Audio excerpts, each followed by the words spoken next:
Bienvenidos hermanos a esta nueva conexión que vamos a hacer a partir de los miércoles. Vamos a estar conectándonos los días miércoles.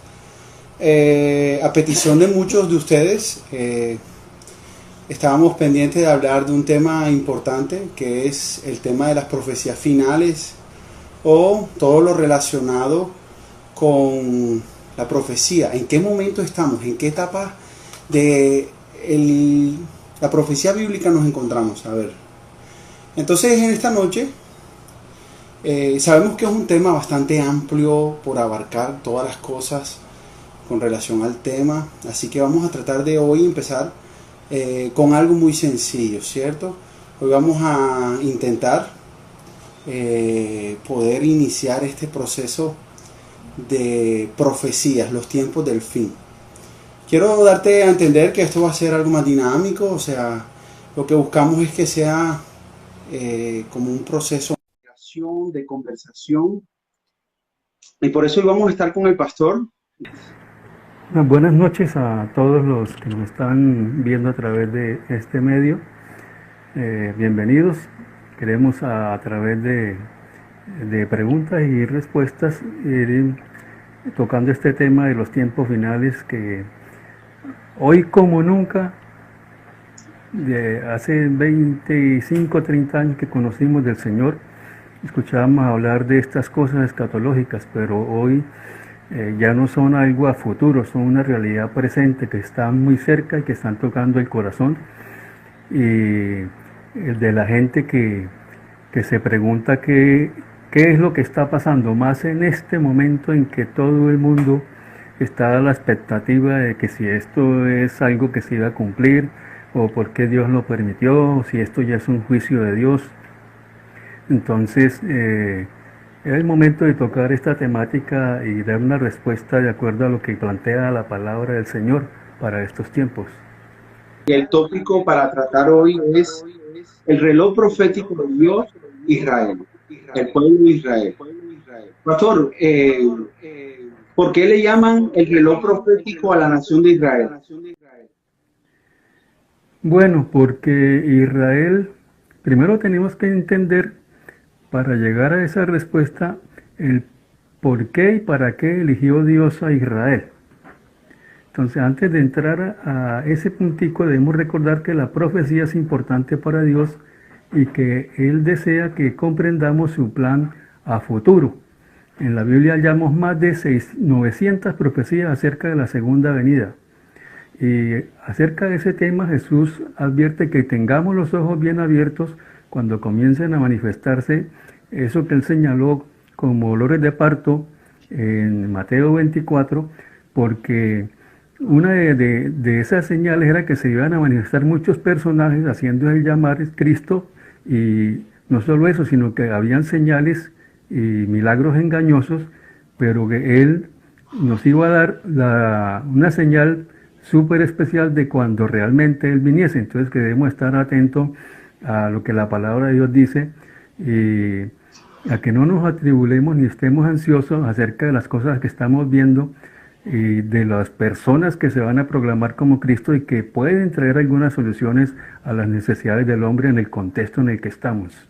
Vea, en este momento, si alguien se levanta con la solución de una vacuna que traiga sanidad y el mundo lo puede llegar a adorar, va a ser un salvador para este momento crítico en que estamos pasando. En este momento se va a desencadenar un problema financiero, problema de crisis en todos órdenes, de empleo, de salubridad, de escasez, y se va a necesitar soluciones. Y va a llegar un momento en que esto a nivel global va a reclamar la presencia de un hombre que traiga una solución a eso. Y es un tema ya a tratar más adelante acerca de lo que la Biblia llama a ese hombre como el anticristo. Correcto. Entonces, acerca ya de Israel, entonces tenemos que ir a la historia de por qué y para qué eligió Dios a Israel y por qué Israel es el reloj profético en estos tiempos. Dice la historia que, y nosotros lo vemos en la Biblia también, que Dios hablaba a todas las naciones, 70 naciones de aquella época, pero que los hombres eligieron más hacer su voluntad y hacer sus propios dioses que recibir la revelación y estar en comunión con Dios. Entonces, Dios llama a un hombre, a Abraham, y a través de Abraham quiere formar un pueblo a quien revelarse, darle sus estatutos, mandamientos, hacer de este pueblo algo especial en todas las cosas, de tal manera que desatara la envidia de las naciones, a ver si acaso por eso viniesen a buscar a Dios, porque este pueblo era mejor que los otros pueblos. Entonces fue el propósito original de Dios. Dios siempre ha amado a todas las naciones, a todos los hombres. O sea, Dios no eligió amar a uno más que otro. Dios los amaba absolutamente a todos y nos sigue amando a todos. Dios toma a un hombre que no era israelita, no era hebreo, era babilonio allá de Irak, de Ur de los Caldeos, y lo toma y lo saca de allí para hacer de él una nación. Abraham, Isaac, Jacob, las 12 tribus. Y entonces dice la palabra de Dios, para que en su simiente fueran benditas todas las naciones de la tierra y llegase a redimir el pecado de Adán, de que allí saliese un Mesías que redimiera los pecados y ellos volvieran otra vez a tener la comunión con Dios. Entonces, Dios habla a las naciones rechazan la revelación de Dios, Dios decide elegir a Abraham y a través de Abraham y su descendencia formar a Israel, este pueblo, que tendría la responsabilidad de traer al Mesías y mostrar el Mesías a todas las naciones y ser luz a las naciones. Pero Israel no alcanza a cumplir el programa de Dios.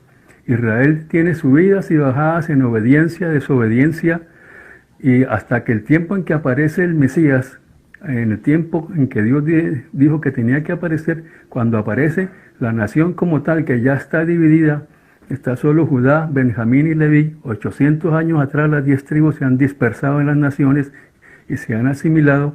Y entonces Judá no acepta a Jesús como su Mesías. Entonces Jesús es recibido por los gentiles, vienen los apóstoles, y los apóstoles son los que llevan el evangelio a los gentiles, y la iglesia comienza a ser en su mayoría más gentil que judía, y así se le conoce. Entonces la iglesia comienza a compartir lo que tenía que hacer Jesús, su Mesías, llevarlo a las naciones, a traer salvación.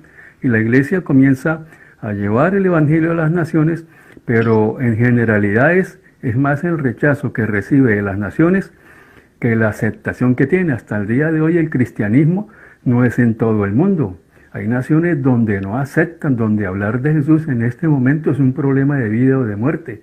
Así estamos hoy, y así ha sido siempre por diferentes épocas y generaciones. Pastor, déjame decirte algo sobre lo que estás hablando, y les doy la bienvenida a todos los hermanos que están conectados en estos últimos minutos. Queremos decir que estamos hablando sobre los últimos tiempos. Y hoy el tema por el que hemos estado a hablar es acerca de Israel como el reloj profético de Dios. Es cierto lo que decimos. Israel ha sido la única nación en la historia que ha dado testimonio. Todas las naciones adoraban dioses, el cielo, las estrellas, el río, pero Israel se distinguió por sobre todas las tribus y etnias que existían en la tierra, adorando a un Dios que no tenía imagen, un Dios que no se representaba a través de un estatua, y eso marca con el pueblo escogido de Dios. Sí, Israel mantuvo el monoteísmo a través del tiempo, con sus subidas y sus bajadas. Sí, correcto. Israel dio testimonio de eso, un monoteísta. Entonces, es importante que reconozcamos un llamado especial a esta nación. Y esta nación va a tener relevancia en estos tiempos finales. Entonces, Israel como tal acepta toda la cultura y los estatutos que Dios le manda, pero Israel no recibe a Jesús. Es la iglesia gentil entonces la que tiene que ir a llevar el mensaje de salvación a las naciones. Entonces Dios para con Israel.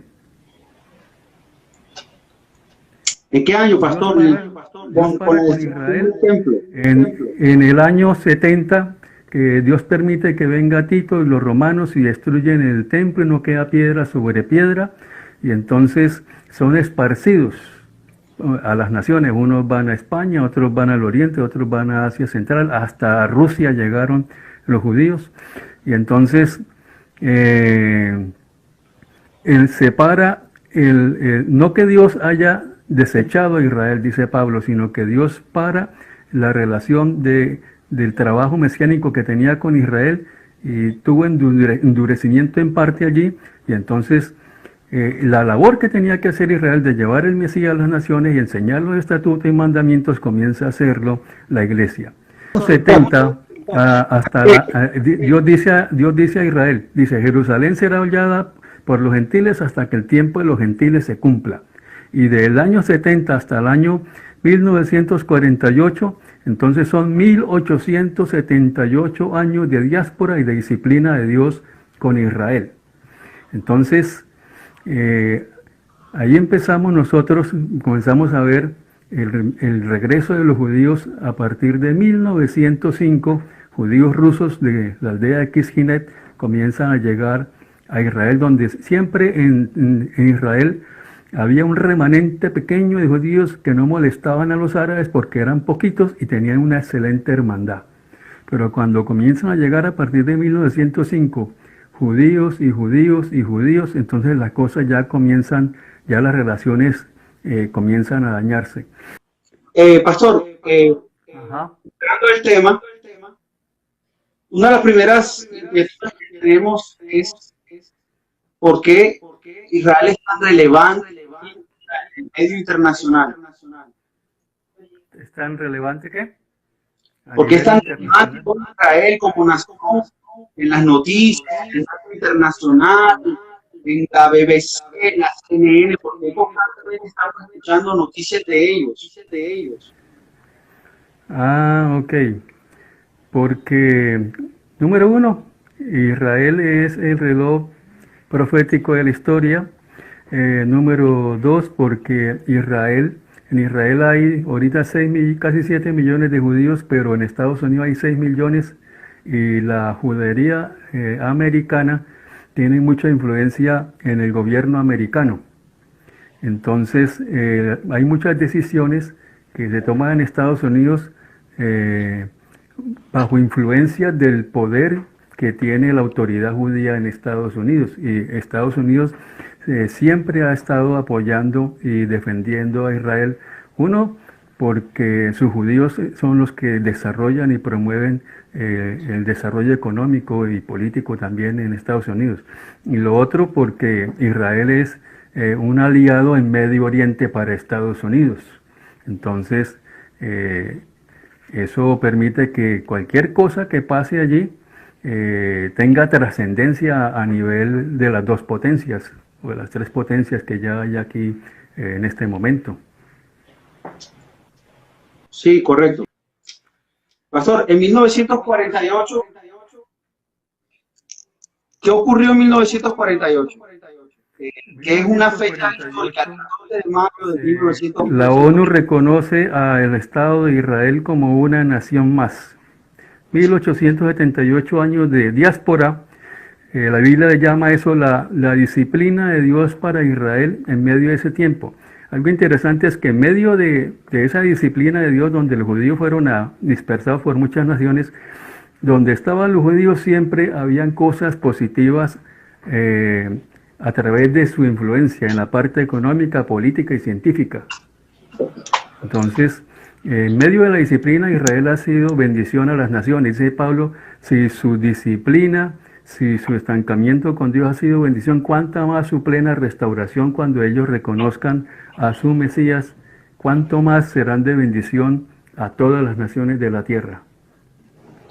Correcto, pastor, correcto.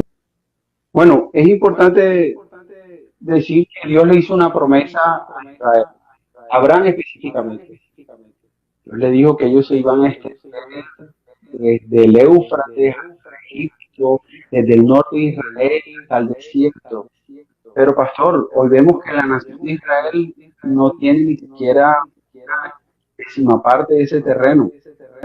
Sí, para que nosotros entendamos un poquito, Uruguay es el país más pequeño de Latinoamérica y dicen que Israel cabe 4 veces en Uruguay, o que sería como el Atlántico,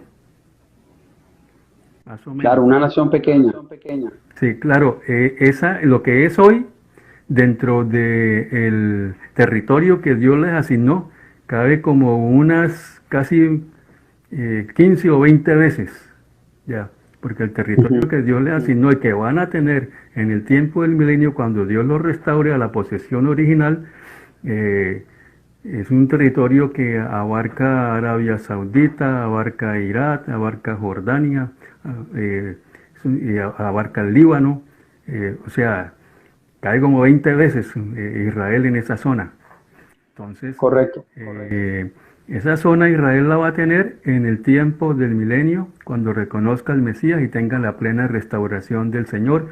Y allí todo el corazón de Medio Oriente, donde estaba el huerto del Edén, van a ser bendición para todas las naciones. O sea, el futuro, hay un futuro glorioso para Israel y para los que estén en la tierra en ese tiempo a través de los judíos. Dice la palabra que 10 de las naciones tomarán del manto a un judío y le dirán, iremos con usted porque sabemos que Dios está con ustedes. Y en este tiempo de disciplina, que todavía ellos no han reconocido al Señor, hay un 30% de científicos de Nobel judíos. Hay muchas cosas que nosotros usamos en este tiempo, como el micrófono, como la computadora, como una aspirina, eh, son de origen judío. O sea, si nosotros no quisiéramos usar las cosas judías, de origen judío, nos estancaríamos en este tiempo. No, mira que estaba viendo algo específico y era que ellos son el tercer país con una economía más sólida del mundo. Además de eso, Así tienen es. más empresas en la bolsa de valores que toda Latinoamérica y tienen mayor economía de innovación, de inventos y desarrollo de tecnología. Hay un invento que es extraordinario, que la ciencia en este tiempo sería imposible. Una cápsula de esas que uno se toma de medicinas, de antibiótico. Ese aparatico lo colocan y entra por todo el intestino y pueden observar todo lo que, como esté la persona. Ya, es un invento y lo hizo un judío. Entonces, cuando ellos se pongan a paz con Dios y le reconozcan a Jesús, las cosas van a cambiar, va a ser, como dice, toda la tierra será llena de la gloria del Señor, a través de Dios y a través de su pueblo, que su objetivo será y su función será bendecir a los pueblos de la tierra. Correcto, correcto. Ahora, quiero explicar algo. Casi todas las profecías puestas al Antiguo Testamento no fueron habladas a la iglesia, fueron habladas a Israel. Isaías, Jeremías, el profeta Daniel, todos tenían una visión de Israel como nación al futuro. Y esa visión que ellos tienen al futuro de Israel marca el trazo de la profecía. Ahora, ¿por qué decimos esto? Si estuviésemos a principios del siglo XX, no entendiésemos el cumplimiento de la profecía porque la nación de Israel no existía como una nación política. Y hoy en día, a partir de 1948, la nación se constituyó como una nación reconocida. Y eso hace que las profecías se reactiven y que podamos volver a mirar al Medio Oriente y decir, Israel antes no estaba ahí, ahora es una nación. O sea que el reloj profético de Dios se ha echado a andar porque los israelitas, los judíos volvieron a su tierra. Y las promesas que están en la escritura, en el libro de Isaías, de Jeremías, la profecía de Daniel, vuelve a encontrar significado en la vida de los creyentes. Porque ellos están en esa tierra y significa que se ha iniciado el cumplimiento de promesas que Dios ha hecho para ellos. Bueno, algo importante de resaltar es que no ha sido fácil para Israel establecerse allí, porque es el programa de Dios que se establezcan, pero Satanás también tiene un programa de no permitir que eso suceda. Correcto. En esos Cuando llegan allí, o sea, del 48 acá, Israel ha tenido 6 guerras. La guerra del 48 de independencia, la guerra del 56, la guerra con Del Yom Egipto por el Kippur, canal sí, del Suez, la sí. guerra con Siria, Jordania y Egipto en el 67, la guerra de los 6 días, la guerra del 73, de Yom Kippur, en el día sagrado, Egipto y Siria atacaron, y la guerra con el Líbano, y en el 87 y en el 2000, las dos intifadas, o sea, los palestinos, el pueblo palestino vino contra el pueblo judío y el ejército tuvo que salir y bueno, pelear allí y defender a la nación. Entonces,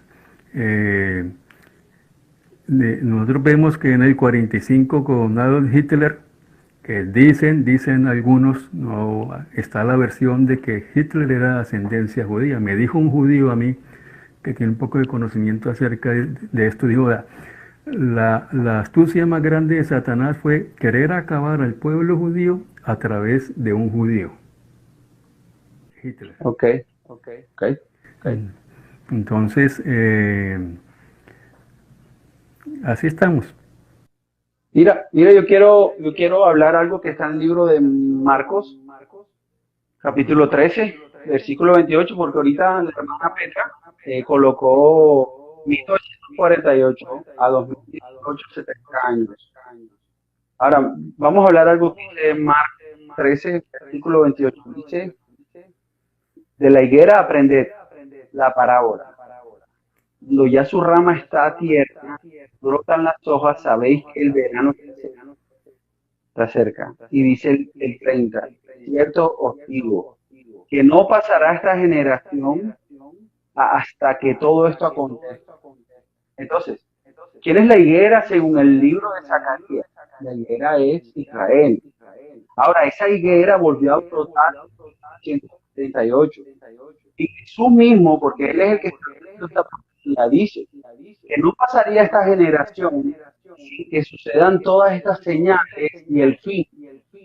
Entonces, si nosotros contamos una generación de años, podemos determinar que puede ser 70, 80 o algunos estiman que puede ser 100 años.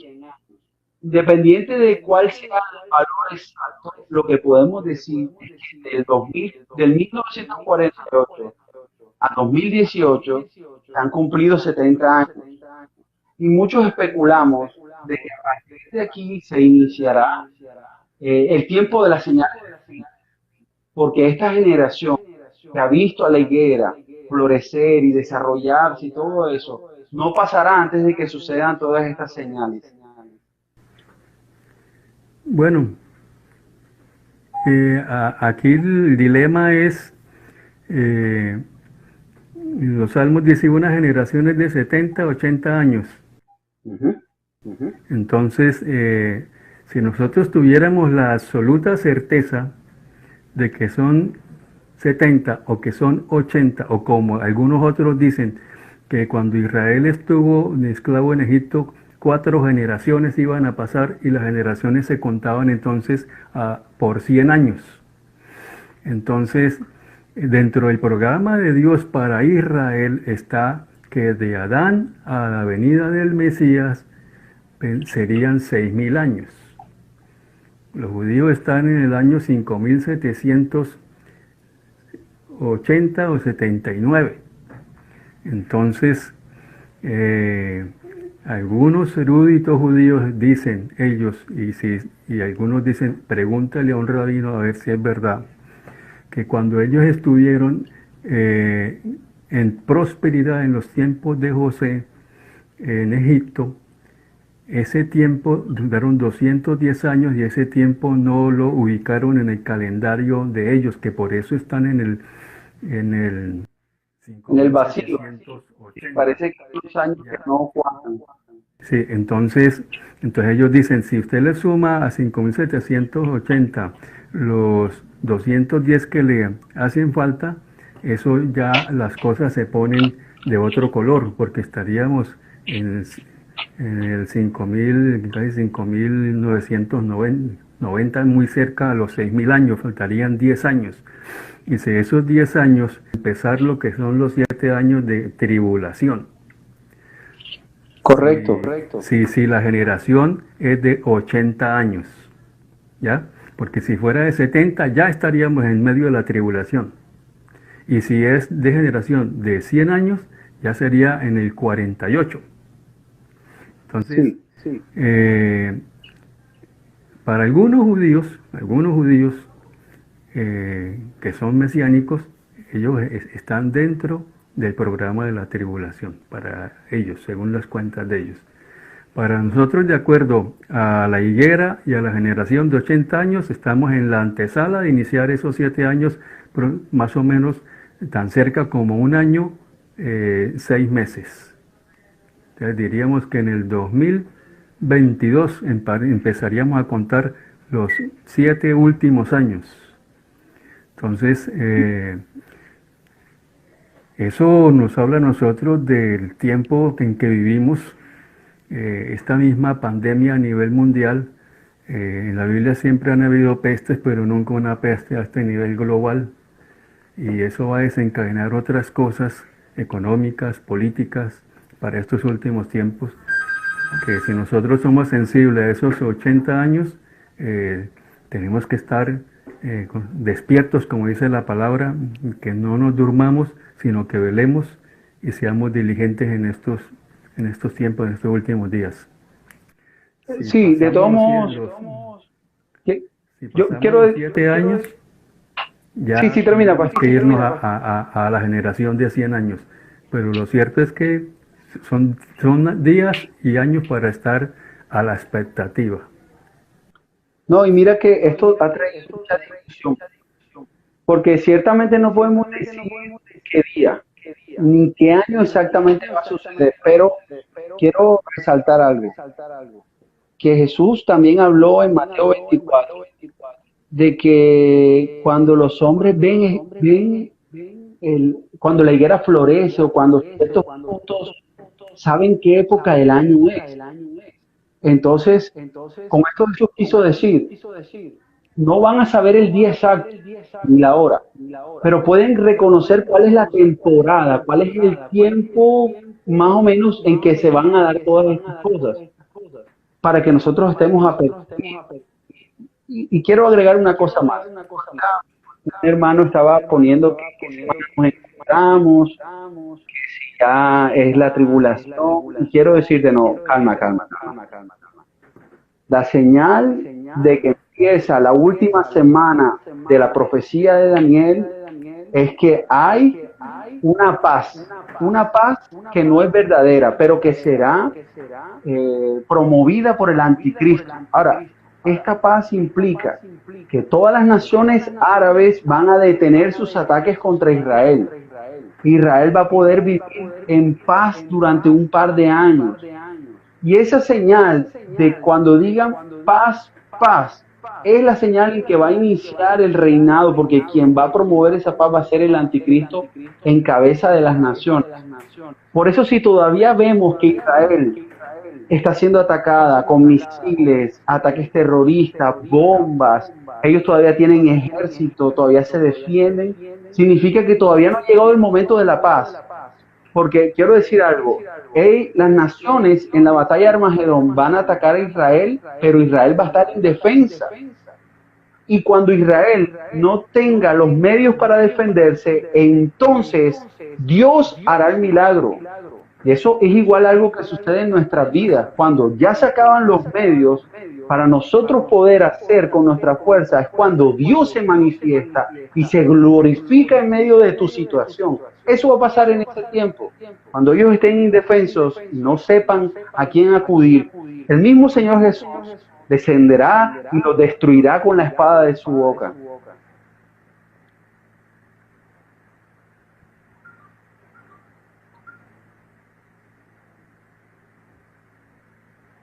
Entonces es importante no adelantarnos a los tiempos. Y hay sucesos que tienen que ocurrir primero. Y una de esas cosas, en estos días meditando, es la única forma que se desarrolle una nueva economía mundial es que tú quiebres la anterior, que es la economía basada en moneda, papel y en deuda. Los países no tienen oro ni recursos minerales para respaldar el billete, es simplemente deuda. Y cada vez que un país imprime más billetes, lo único que está haciendo es imprimiendo deuda, deuda y deuda. Y para que la bestia, como la describe Daniel, que es una liga de naciones que se une, pueda instaurar una economía nueva, tiene que primero destruirse la vieja. Y pareciera que este virus se está encaminando a destruir las economías de los países, porque no sabemos cuánto tiempo va a durar esto. Lo que sí es cierto es que todos los países afectados van a entrar en una recesión económica. Y eso va a afectar directamente el desarrollo económico. Por ende, se va a presentar la nueva oportunidad de levantar una nueva economía.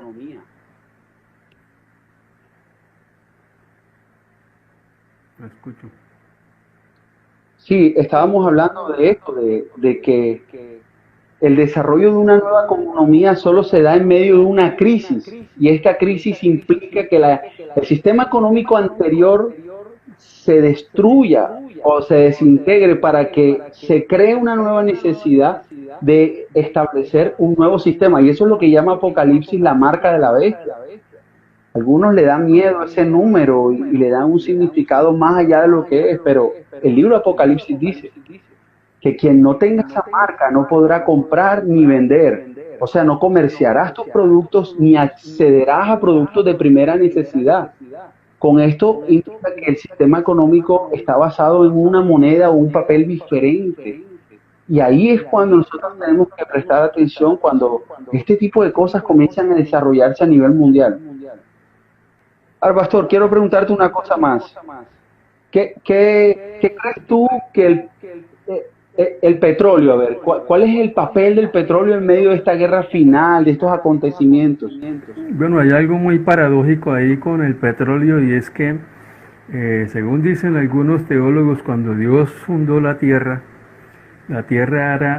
no había un huerto del Edén, sino toda la tierra era un huerto del Edén. Y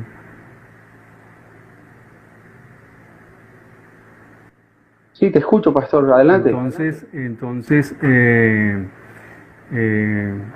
cuando Adán y Eva fueron colocados en esa sesión especial y vino la tentación de Satanás, después se desarrolla la humanidad y por el pecado del hombre Dios decide acabar con esa generación a través de un diluvio. Entonces, esta es una posición de algunos teólogos, dicen que las cataratas de los cielos fueron abiertas. Ellos dicen que la tierra era una perfecta esfera, pero que Dios permitió que un asteroide la golpeara y quedara inclinada y que comenzase a descender la lluvia y que después la geografía que existía en la tierra en ese tiempo era más tierra que agua, que mares. Entonces que la zona antártica, los polos eran así, como era todo el planeta, eran zonas fértiles, eran zonas llenas de vegetación. Y cuando vino el diluvio vino a quitar más tierra, hubo más agua, y toda esa zona del polo norte, polo sur, y la zona del huerto del Edén, que es la medialuna fértil, donde están los países productores de petróleo, toda esa zona, el petróleo es producto de la descomposición de animales y de plantas. Entonces, han descubierto que en la Antártida hay petróleo, como hay petróleo también allá en las mayores reservas de petróleo que son Arabia Saudita, Irán, Irak y los países árabes.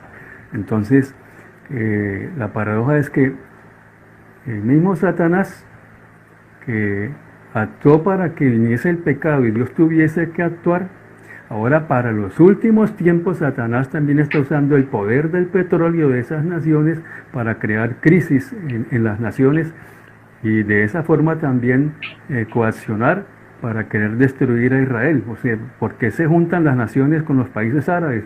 Por el poder que tienen a través del petróleo. Los chinos necesitan el petróleo y los aliados de ellos, que son Siria y Turquía, necesitan el petróleo.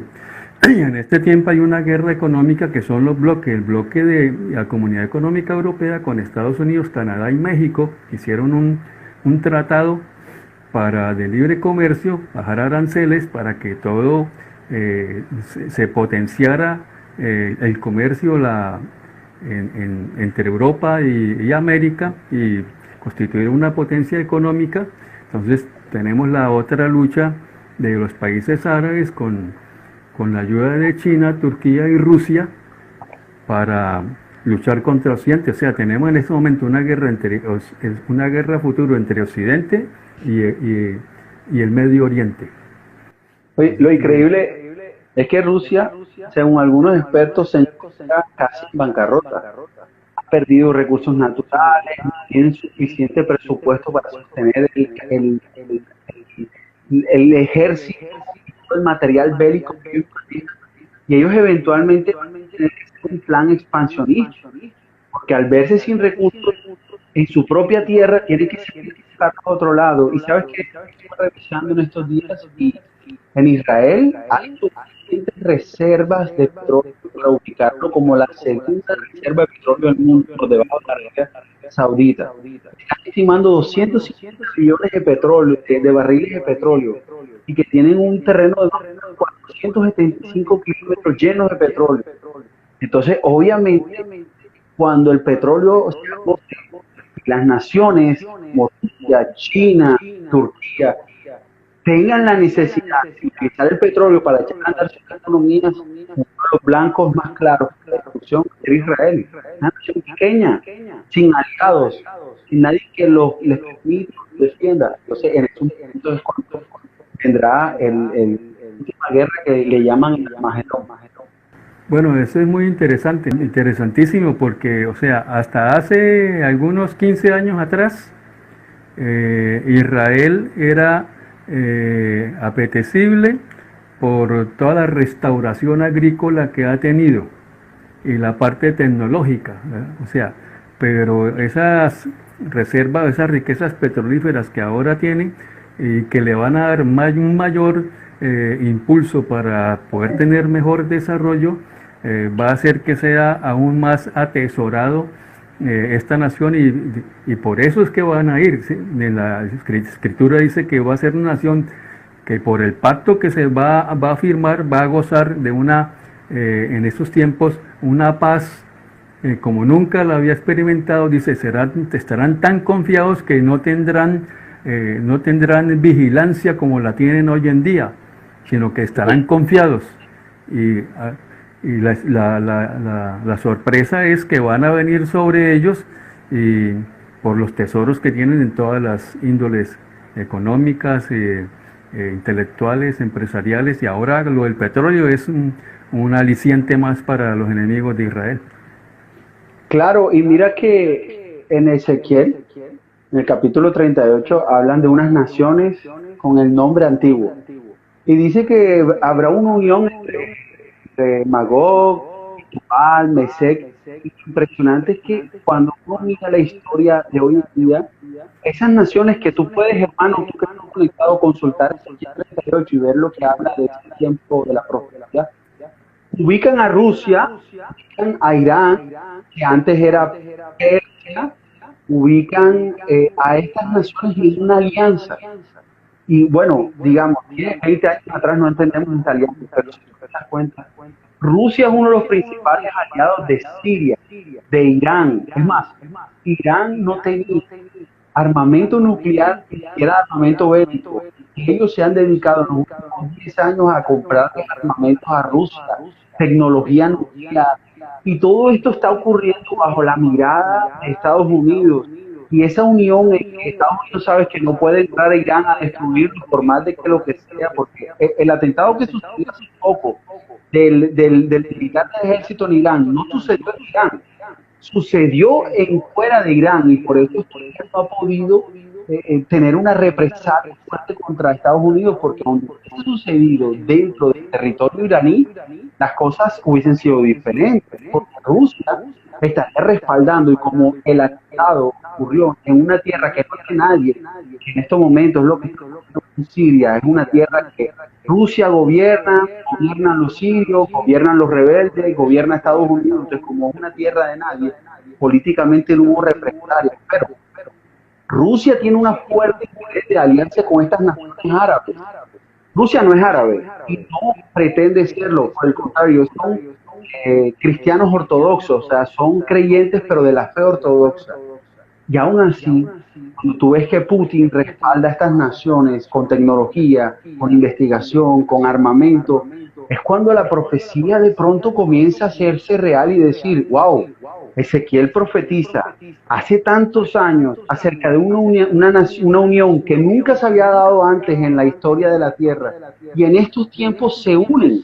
Entonces la profecía no es algo como, una vez me dijo algo, es un libro escrito por hombres que no tiene relevancia para este tiempo, pero no es así.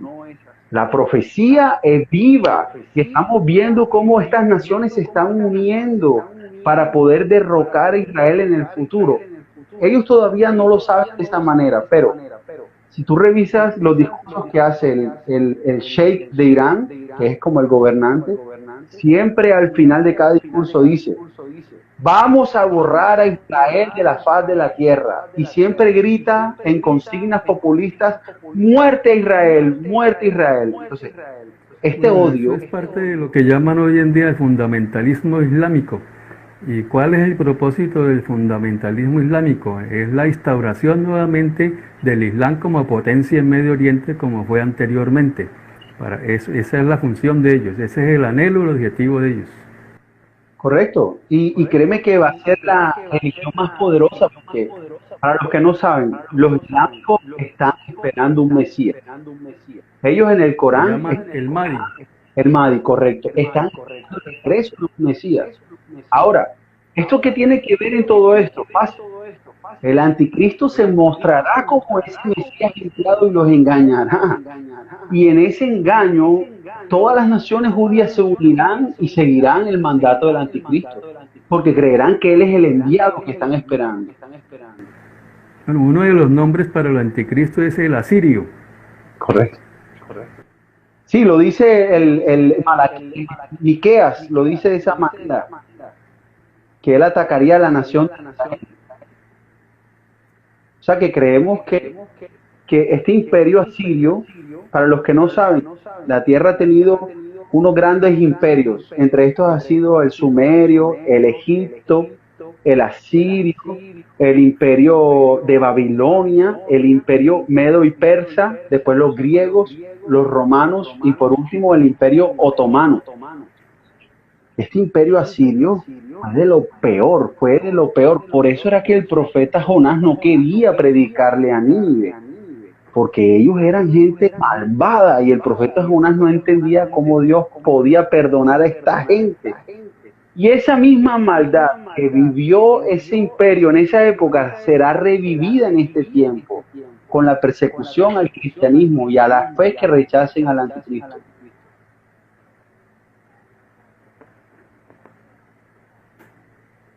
Pastor, déjame hacerte una pregunta más. ¿Y qué piensas?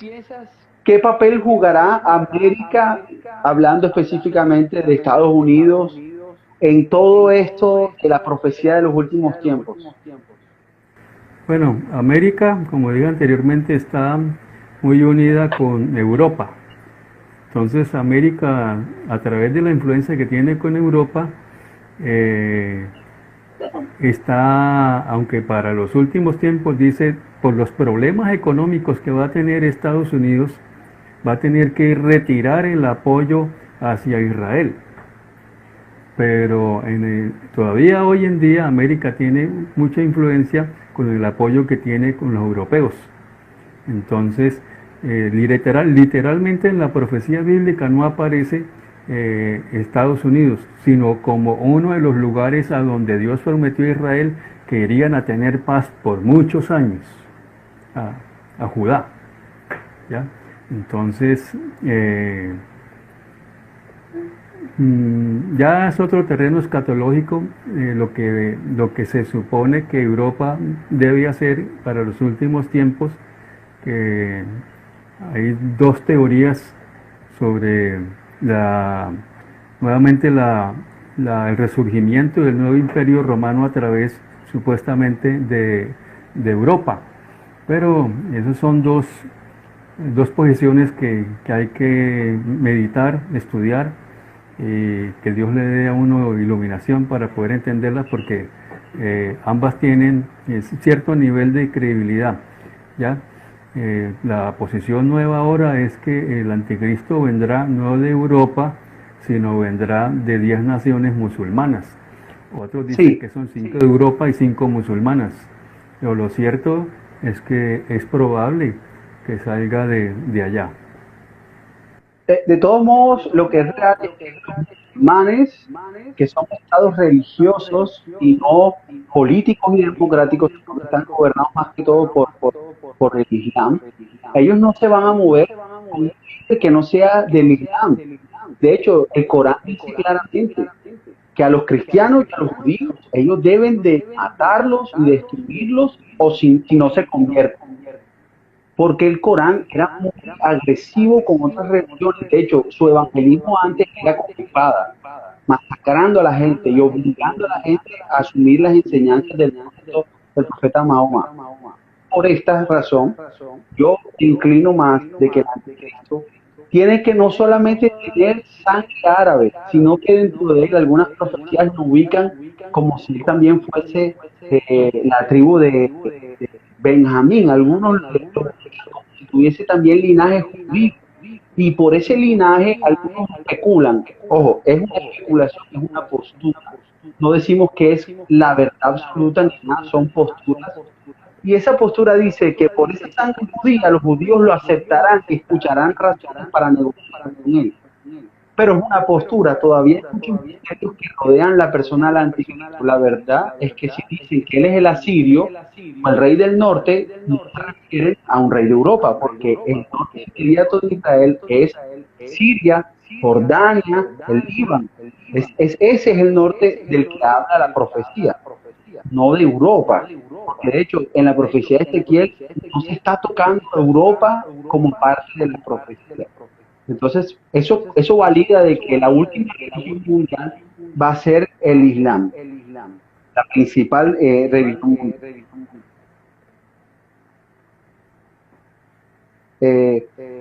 Quiero decir algo más que estaba meditando en estos días. Y mira lo que dice en Apocalipsis. Estoy aquí y mira, en el Apocalipsis capítulo 11, versículo 9. Si tengan su Biblia en la mano, pueden acompañarme, si no yo puedo ir leyendo aquí. Está hablando acerca de los dos testigos que predicarán el Evangelio al final del tiempo. Estos dos testigos serán muertos por la mano del anticristo. Y mira lo que dice Apocalipsis 11:8. Y sus cadáveres, refiriéndose a los testigos que habían sido muertos por predicar la palabra, por hacerle oposición al anticristo, estarán en la plaza de la grande ciudad que en sentido espiritual se llama Sodoma, Egipto, donde también nuestro Señor fue crucificado. O sea que ellos serán muertos.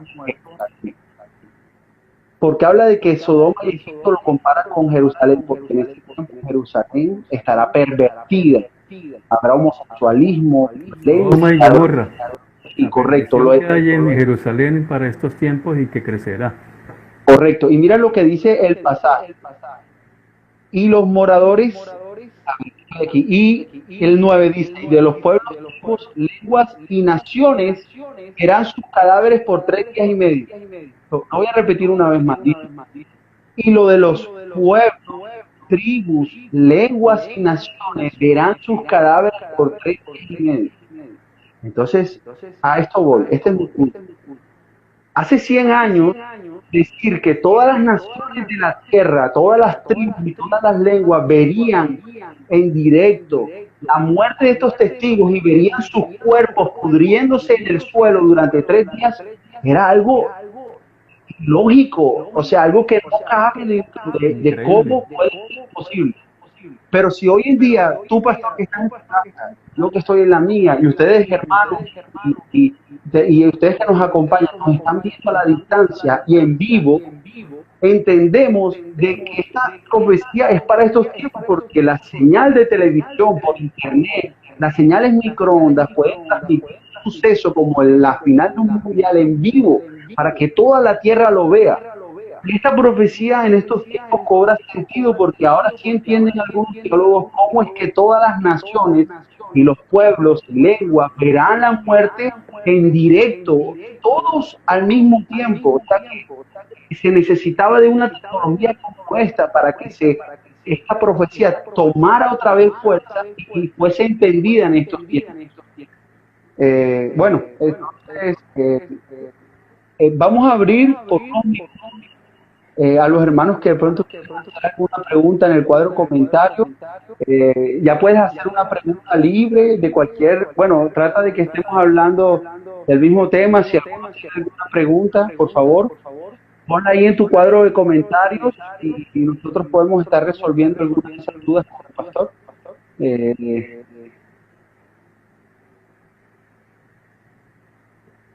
Ok. Estamos esperando de pronto algunos hermanos que quieran hacer alguna pregunta, alguna duda acerca del tema de profecías finales. Ahorita Toño hablaba que si ya estábamos en la semana, pastor, que si ya estamos en la semana de la gran tribulación. Bueno, si fuera generación de 70 años, ya estaríamos. Pero si es de 80, todavía no estamos. Y Pastor, si es la de verdad 100, es que más. yo estaba en mi cuarto anoche y antes de dormir yo honestamente le oré al Señor y le dije, Señor, yo no quiero pasar por ese tiempo. Ten misericordia y llévame en el rapto, porque de verdad que lo que se avecina es un tiempo de dolor, de tristeza, de hambre, de enfermedad. Terrible. Sí. Pastor, una pregunta, dice aquí la hermana, ¿estamos en los tiempos de la iglesia de la Odisea? Vamos a abrir la Biblia para ir a la iglesia de la Odisea en Apocalipsis, capítulo 3. Sí, ya voy. Dice, escribe el ángel al ángel de la iglesia de la Odisea. He aquí el amén y el testigo fiel y verdadero, el principio de la creación de Dios. Yo conozco tus obras, que ni eres frío ni caliente. Ojalá fueses frío o caliente. Pero por cuanto eres tibio y no frío ni caliente, te vomitaré de mi boca. ¿Ya recuerdas cuál es la Odisea? La hermana pregunta que si estamos en los tiempos de la Odisea.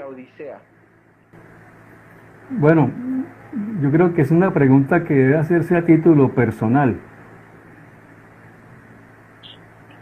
Sí, correcto. Eso fue escrito para que el creyente se mirara al espejo en esas condiciones en que estaban cada una de las iglesias, para que se evaluara y tomara una decisión a mejorar, a cambiar cosas que debe cambiar. Correcto. De todos modos, yo sí me uno a esa postura del tiempo. Hay unos que creen que las 7 iglesias, es como dice el pastor, es una aplicación espiritual de la iglesia y de tu vida personal, pero para algunos también significa los tiempos históricos de la iglesia. Pero esta interpretación no necesariamente es la correcta o la única, pero sí me llama la atención algo, que Pablo dice que estos tiempos serán de apostasía.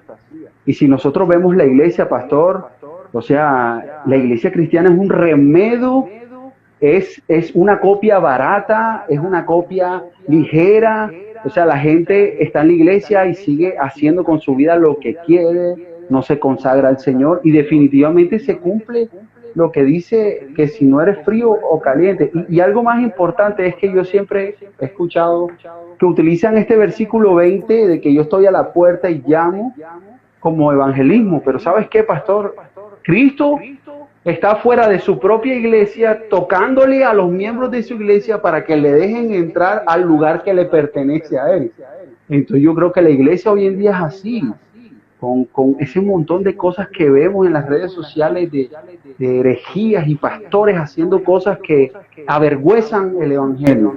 Yo creo que Dios ha permitido estos tiempos y estas circunstancias que tenemos actuales para que la iglesia tome conciencia y se purifique, haga una meditación acerca de la realidad, y porque si Dios nos llevara al arrebatamiento de un día para otro, sin que nosotros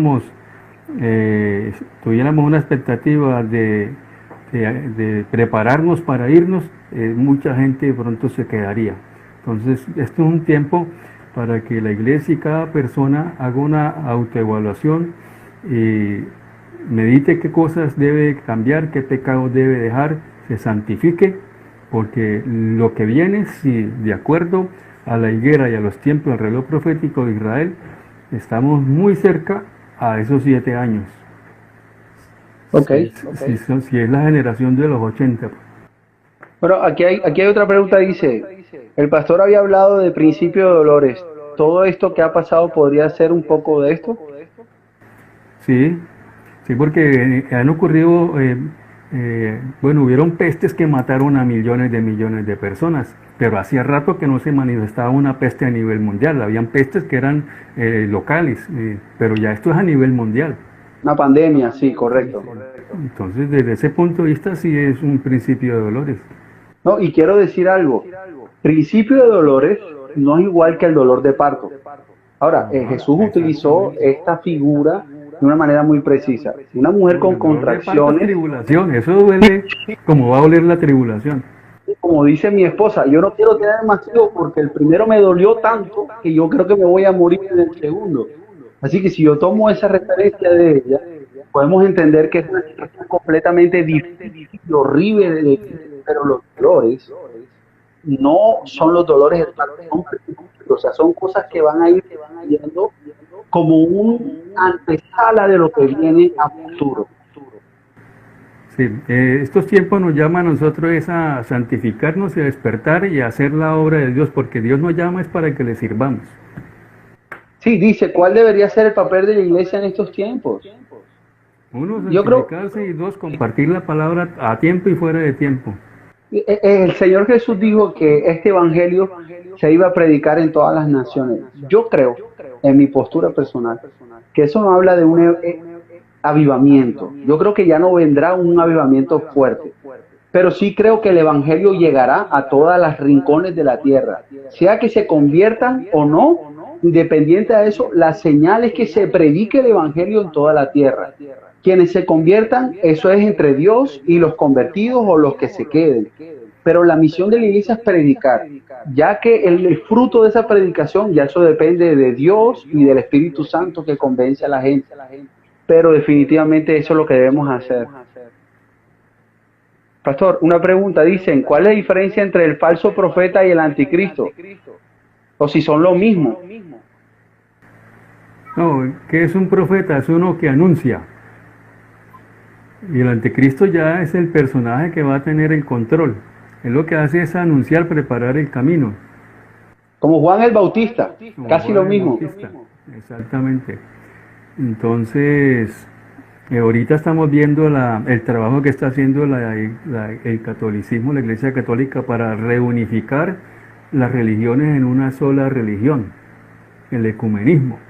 Tomar todo el positivo de todas las religiones para crear una sola. Eso es parte de lo que es rumbo a la ocupación mundial, una economía, una moneda, una religión y un solo Dios.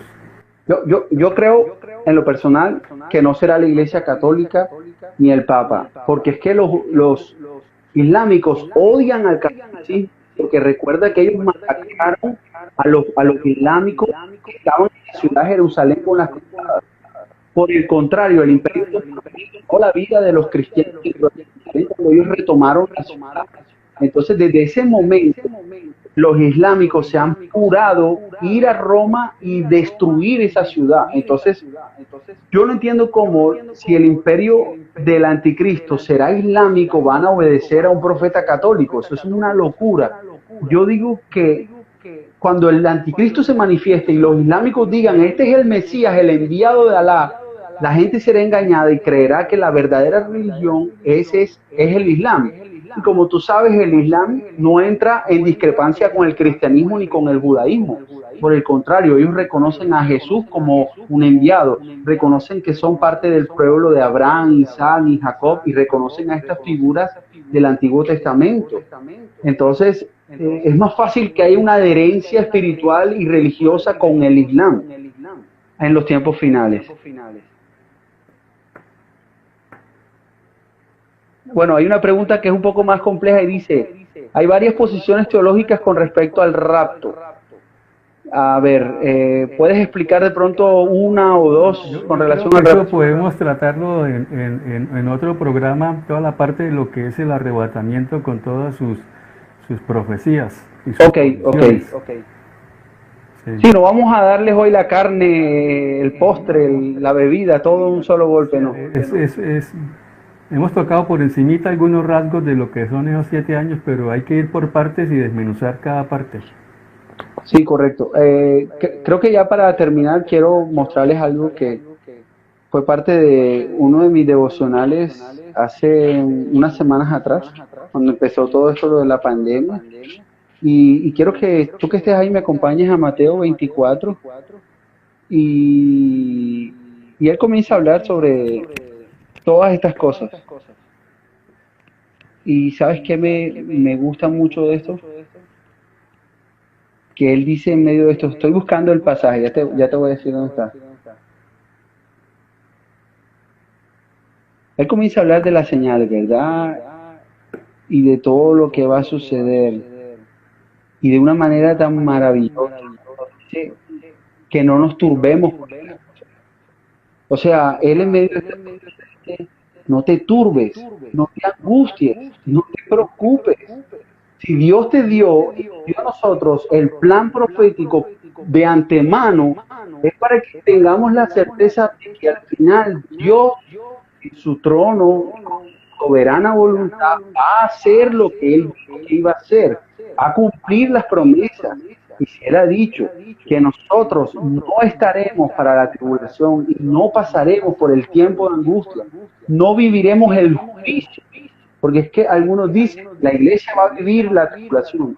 No, porque la tribulación es para castigar a las naciones y destruir al anticristo. ¿Cómo Dios va a castigar a su iglesia cuando Él la pasó? Y Él dijo que nosotros no estamos puestos para condenación, sino para vida eterna. Yo soy de los que creen que se va a cumplir lo mismo que Sodoma y Gomorra. Él no destruyó estas ciudades hasta que Lot no salió de ahí. O sea, hasta que el justo Lot no salió de esa tierra, Dios no decidió destruir a esa ciudad. Eso mismo va a pasar con nosotros. Dios no va a permitir que los mueran en medio de un juicio que no es provocado por el hombre, sino por Él, porque Él es el autor de las copas y de los sellos y de las trompetas. Entonces, esa es mi postura teológica con relación a este tema.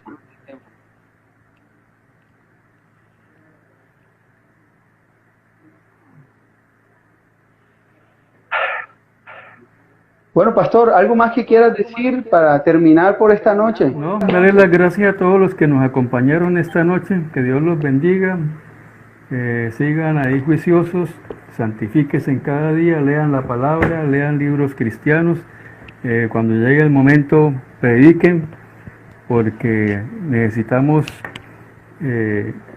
ser servidores del Señor. Nosotros somos los agentes de cambio para este tiempo. Necesitamos servirle al Señor. Si algo está demandando el Señor en este tiempo es que la iglesia comparta de Él. Amén, amén. Bueno, pastor, gracias por acompañarnos esta noche. De verdad que una bendición tener este tiempo de enseñanza contigo y con toda la iglesia. Bien, Dios les bendiga. Amén. Buenas noches para todos.